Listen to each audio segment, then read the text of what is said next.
पहले डॉक्टर हरिनाथ उपाध्याय जी आपके पास आना चाहेंगे। जिस तरह से बयान दिया गया पुअर लेडी, और जिस तरह से कहा गया कि ये जो भाषण है वो बहुत बोरिंग था, आखिरकार जो भाषण में जो बातें कही गई हैं उन पर बात करने के बजाय व्यक्ति विशेष पर, राष्ट्रपति जैसे पद पर एक सी टिप्पणी करना, मीडिया सामने खड़ा है, मीडिया से बात नहीं हो रही है, आपस में बात हो रही है, मीडिया को दिखाया जा रहा है कि हम ऐसी बात कर रहे हैं, ये बीजेपी कह रही है सरासर अपमान है राष्ट्रपति जी का। क्या कहिएगा? नवीन जी नमस्कार भैया। जी। देखिए, जो आप कह रहे हैं बेचारी या थकी हुई, देखिए आदरणीय सोनिया जी बहुत एक बुजुर्ग महिला हो चुकी है, बहुत दिनों से राजनीति में अपनी महत्वपूर्ण भूमिका निभाई है। उसी हम उम्र की लगभग राष्ट्रपति महोदया जी हैं, तो वो उनके प्रति संवेदनशीलता बरतते हुए, उनका जो है उम्र को देखते हुए, जो ये बिना भाषण, तो आप तो जानते ही हैं ये सरकार की लिखी हुई होती है, तो सरकार के लिखे हुए भाषण को पढ़ाया जा रहा था, जिसमें भारत के विजन, रोजगार आदि के लिए कुछ था ही नहीं। उसके संदर्भ में कहा और रह गया कि देखिए हमारे पूर्वांचल के हम लोग रहने हैं यहाँ पर, तो हम लोग भी कभी कभी बहुत लोगों को बेचारा या बेचारी कह देते हैं, जिसके प्रति बहुत प्रेम होता है। आप बताइए, कभी कभी लोग कह देते हैं माँ सीता के लिए, अरे माँ सीता बेचारी बहुत जो है तकलीफ उठाई, तो क्या ये माँ सीता का अपमान हो जाता है? ये इन लोगों के लिए कोई मुद्दा नहीं है नवीन जी।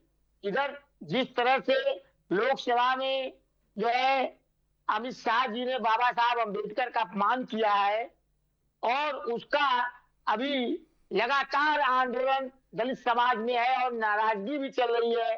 तब से इधर महाकुंभ जैसी एक घटना हो गई अव्यवस्था की वजह से, और वीवीआईपी के लिए ध्यान देने से वहां सरकार और अधिकारी ध्यान नहीं दे पाए उसमें कि भारतीय जनता पार्टी के ही मंत्री ज्यादा है, वीवीआईपी लोग, तो इन सबसे ध्यान हरिनाथ हटाने के हरिनाथ लिए उपाध्याय जी, कहीं देखिए कहीं बात बात कही गई और अब उसको सफाई जो दी जा रही है वो इतनी आसान भी नहीं है। जी अगर अगर जो है उनके अभिभाषण में कही गई बातों पर अगर कोई टिप्पणी की गई होती तो एक कहा जाता है कि सरकार के कामकाज पर टिप्पणी की गई है, चूंकि राष्ट्रपति जी को वही बोलना होता है जो सरकार बना कर देती है।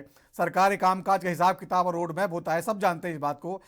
लेकिन उनकी जो बेचारी भी कहा गया, लेकिन ऐसा भी बेचारा नहीं, बेचारी नहीं है, राष्ट्रपति जी का स्वास्थ्य ठीक ठाक है और इससे पहले भी भाषण देती रही हैं, वो कोई पहली बार नहीं दे रही हैं। और आपके जो जमाने में प्रतिभा पाटिल जी थी वो भी राष्ट्रपति थी, वो भी भाषण देती थी, और सरकार यूपीए सरकार जो भाषण उनको देती थी वही पढ़ के दिया जाता था। तो इस तरह इतने आसानी से आप जो है ये बात कह जा रहे हैं, ये भी नहीं है। हाँ, ये मान सकते हैं कि ठीक है, जितनी बात को बढ़ा चढ़ाकर पेश किया जा रहा है बीजेपी की तरफ से, हो सकता है उतना तल्ख लहजा ना रहा हो, लेकिन ये तो आपको मानना पड़ेगा कि जो टिप्पणी है वो इतनी ठीक ठाक नहीं थी। देखिए नवीन जी, आप तो खुद विद्वान आदमी है, वरिष्ठ पत्रकार हैं। सोनिया जी की ऐसी भाषा कभी रही ही नहीं है। आप क्या इस भाषा में आपको लगता है कि उनका अपमान करने का उनका उद्देश्य है? यह उनके प्रति प्रेम को प्रदर्शित करता है। देखिए नवीन जी, जिस तरह से इस सरकार ने, नरेंद्र मोदी जी ने, बीजेपी ने राष्ट्रपति महोदया का अपमान किया है, और राम मंदिर के प्राण प्रतिष्ठा में न बुलाकर, जो है संसद के नए संसद जो उन्होंने उद्घाटन और उसका वो किए, उसमें न बुला करके जिस तरह से उनको अपमानित करने का काम किया है, तो इस सब संबंध को देखते हुए सोनिया जी के मुंह से निकल गया होगा। और उन्होंने कहा भी, उनका कोई ऐसा उद्देश्य नहीं, उनका उद्देश्य हमेशा राष्ट्रपति महोदया का हमेशा सम्मान करने का। क्या ठीक है।